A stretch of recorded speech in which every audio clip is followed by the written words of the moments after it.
Θα ξεκινήσω με μία ερώτηση και θα μου γράψεις κατευθείαν στα σχόλια, αν μπορείς, πριν τελειώσει αυτό το βίντεο.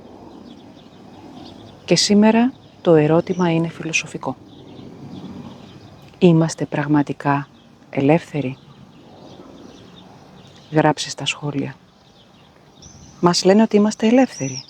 Ελεύθεροι να επιλέγουμε, ελεύθεροι να εργαζόμαστε, να ψηφίζουμε, ελεύθεροι να ταξιδεύουμε, ελεύθεροι να εκφράζουμε τις απόψεις μας, να χτίζουμε τη ζωή που ονειρευόμαστε.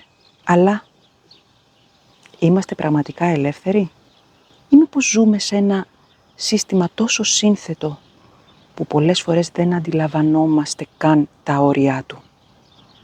Δεν είναι παράξενο που ζούμε σε εποχή που υποτίθεται έχουμε περισσότερα δικαιώματα από ποτέ, αλλά νιώθουμε τόσο περιορισμένοι?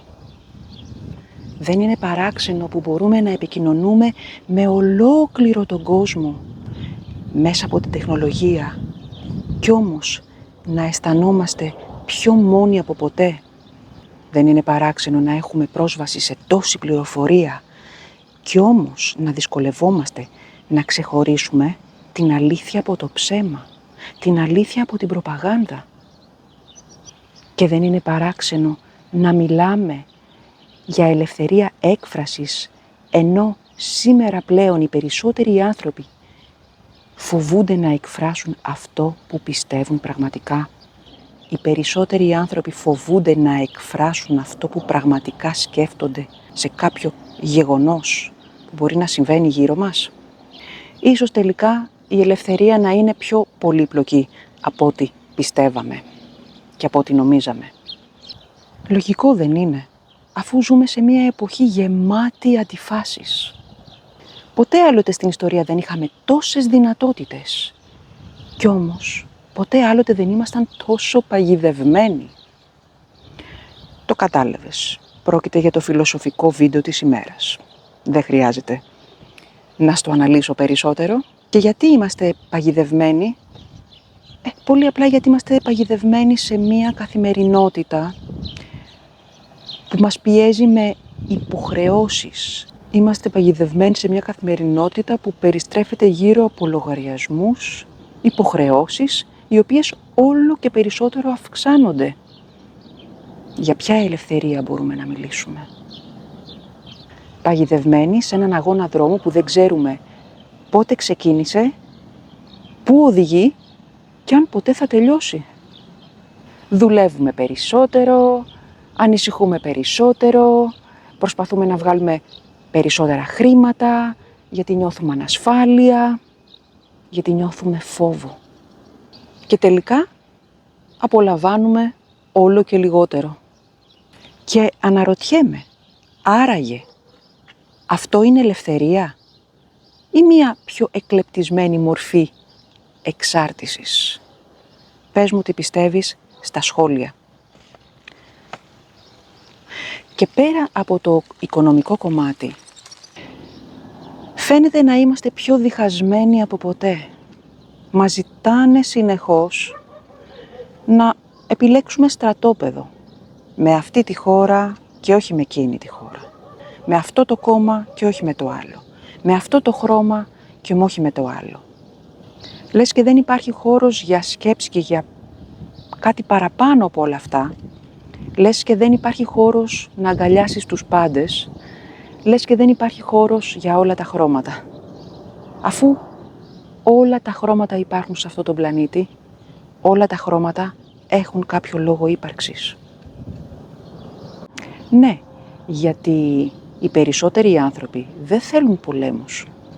Θέλουν ηρεμία, θέλουν αρμονία, θέλουν να στρώσουν τις ζωές τους, τις ζωές των παιδιών τους.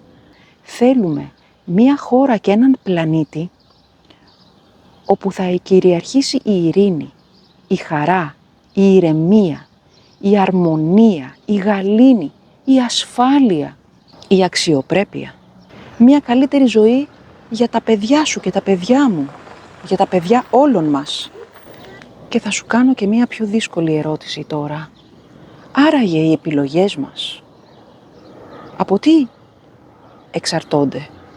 Από την οικογένεια, από το σχολείο, από την κοινωνία μας, τη χώρα μας, την νοοτροπία μας, από τους αλγόριθμους.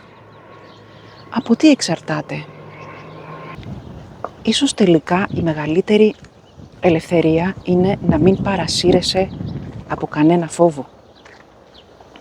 Να μην χειραγωγείσαι από την οργή που προσπαθούν να σου προκαλέσουν. Βλέπε τι γίνεται στα social media. Να μην μισείς ανθρώπους, χώρες που δεν γνωρίζεις.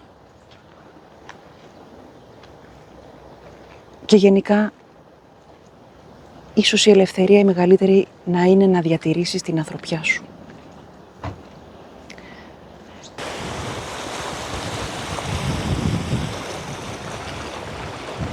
Ο Επίκτητος που γεννήθηκε δούλος έλεγε το εξής: μπορούν να ελέγχουν το σώμα μου, αλλά όχι το μυαλό μου, εκτός αν τους το επιτρέψω. Και αυτό είναι συγκλονιστικό, γιατί φαντάσου ένας δούλος μιλούσε για εσωτερική ελευθερία όταν ήταν δούλος. Μιλούσε για ελευθερία εσωτερική όταν εδώ τώρα στις σύγχρονες κοινωνίες μας μοιάζει να είμαστε λιγότερο ελεύθεροι από ποτέ ή τουλάχιστον λιγότερο ελεύθεροι από τον Επίκτητο που ήταν δούλος. Γενικά οι αρχαίοι Έλληνες, όπως και ο Σωκράτης, έκανε τέτοιου είδους ερωτήσεις στον άνθρωπο για να καταλάβει καλύτερα την ψυχή του.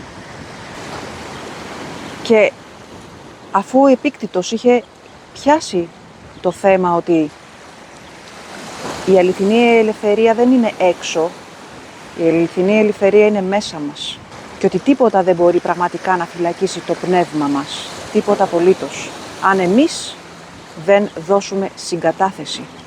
Οπότε η ελευθερία τελικά μήπως δεν εξαρτάται από εξωτερικές συνθήκες? Μήπως?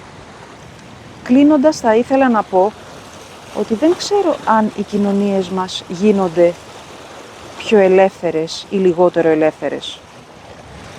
Δεν ξέρω αν οι κυβερνήσεις υπηρετούν τον πολίτη όπως θα έπρεπε.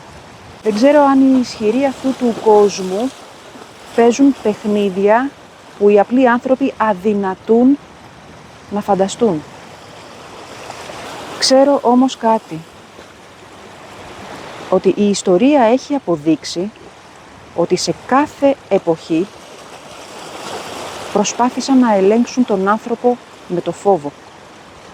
Και κάθε εποχή γέννησε ανθρώπους που αρνήθηκαν να φοβηθούν. Ίσως λοιπόν η ελευθερία να μην είναι μια κατάσταση που μας χαρίζεται,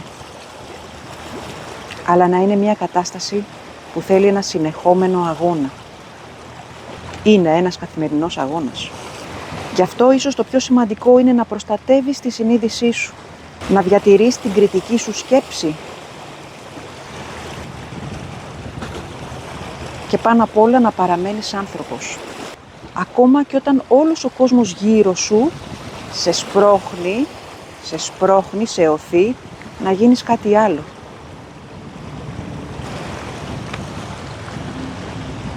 Και ίσως τελικά εκεί κρύβεται η πιο βαθιά μορφή ελευθερίας. Όχι τόσο στο να κάνουμε ό,τι θέλουμε, αλλά στο να μην αφήσουμε κανέναν να στερήσει αυτό που είμαστε.